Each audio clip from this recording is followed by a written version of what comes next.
Now, the next to the last paragraph on page 85.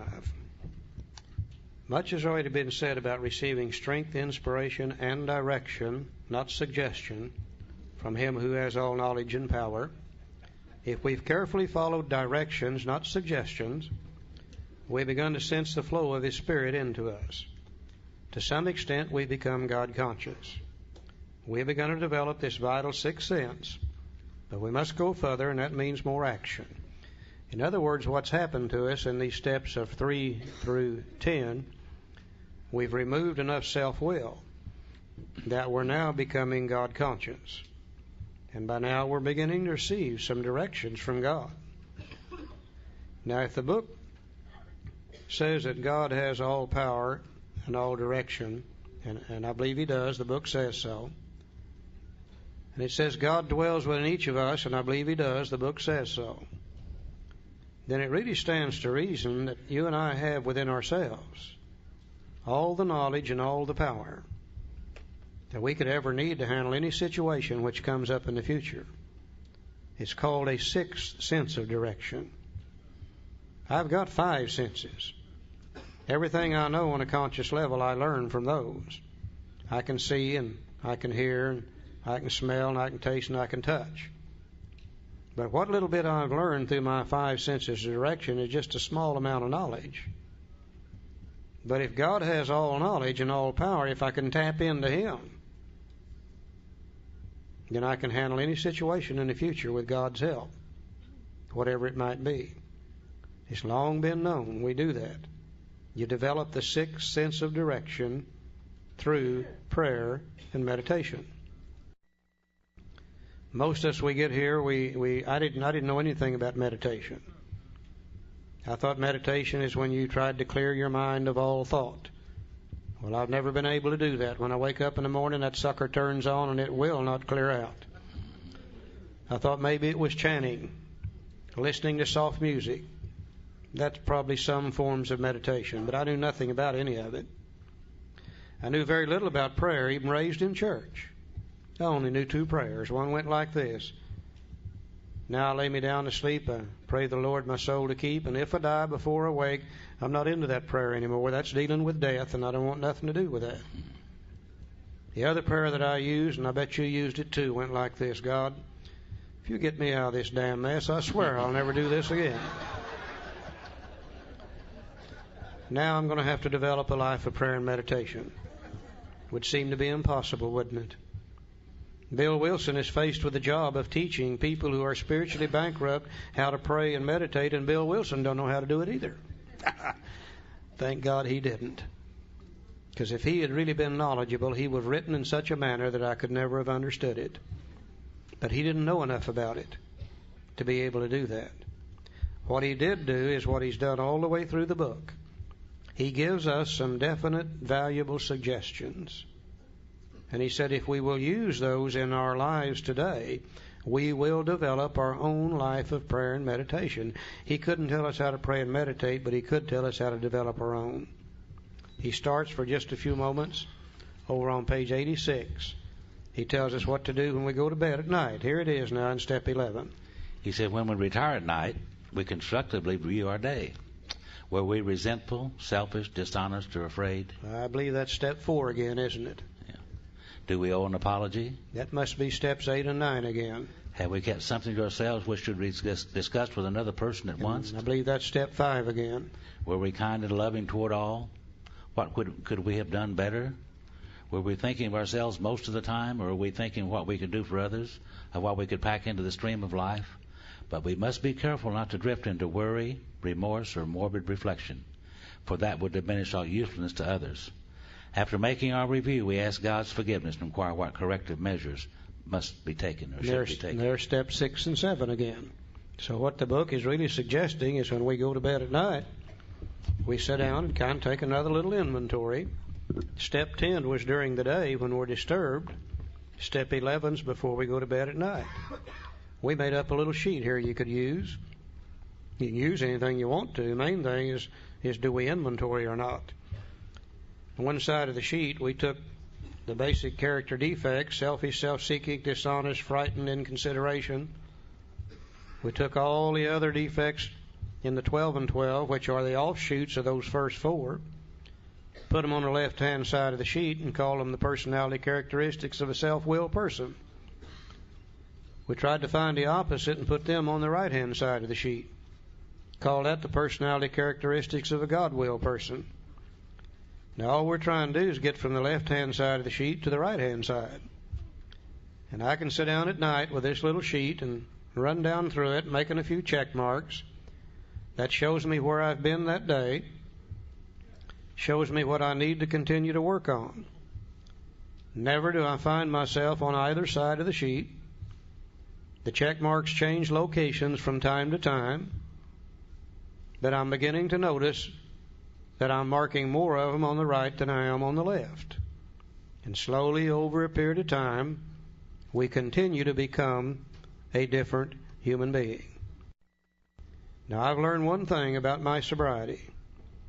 I am going to inventory.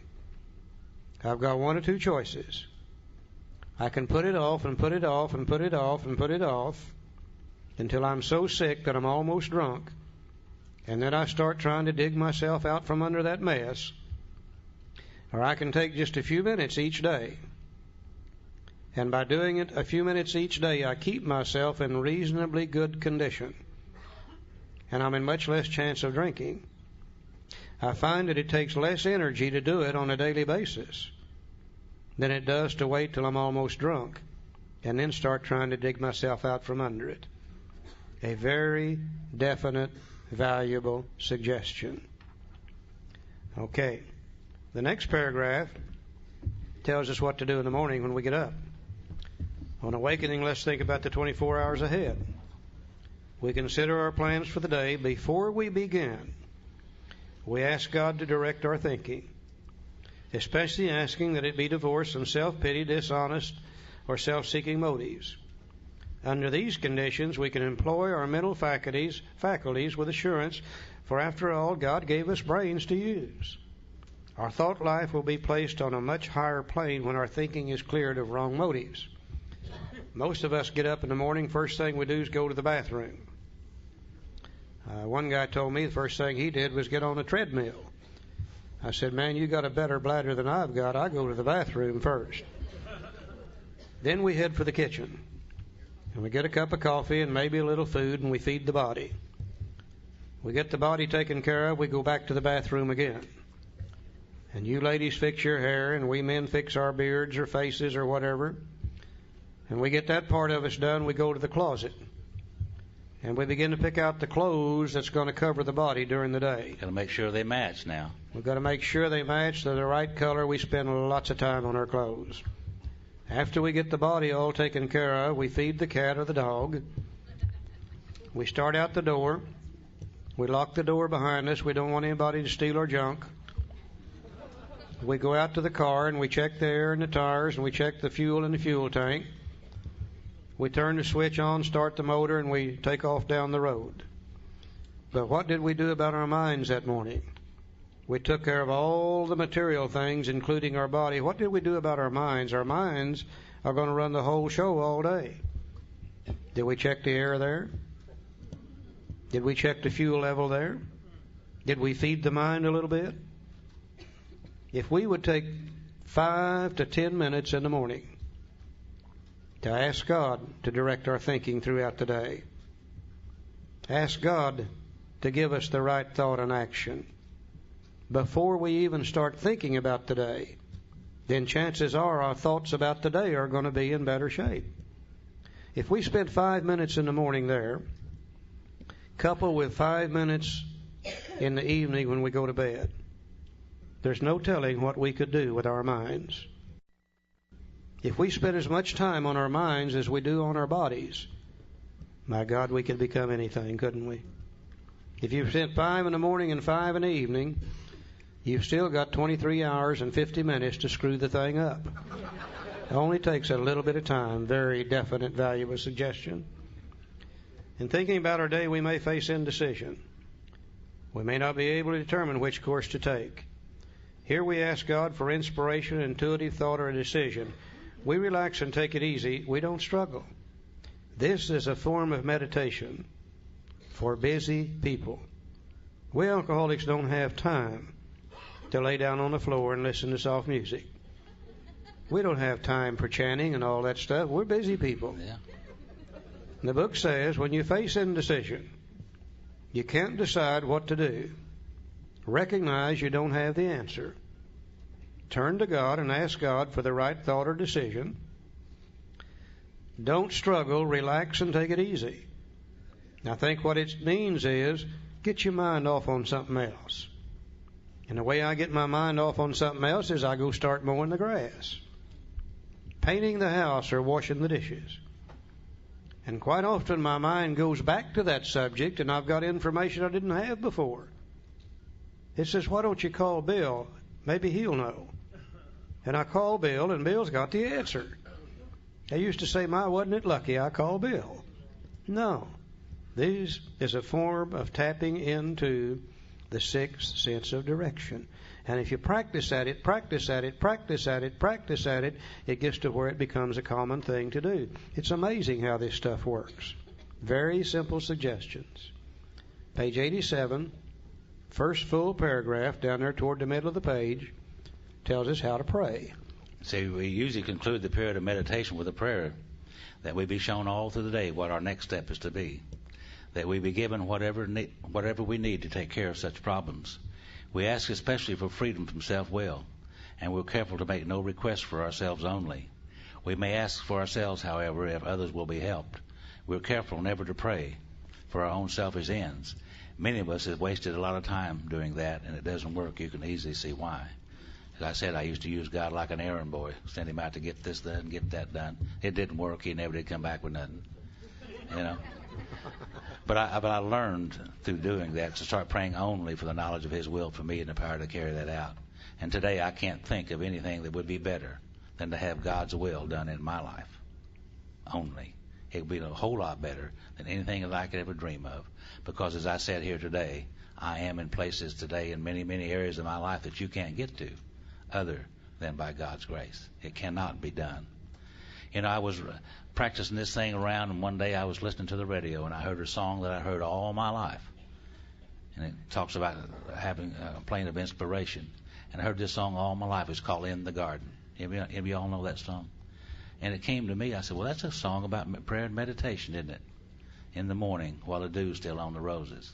That's about prayer and meditation. And I didn't know that. It just came to me. And I can read these things, and I can see these things today, and I know what they mean. I mean, I really do know what they mean. I don't know where that came from either. It certainly wasn't anything from me. I think it's God working in my life. I believe that. They said to me, pray only for knowledge of His will and the power to carry that out. I said, how in the hell is He going to know what I want?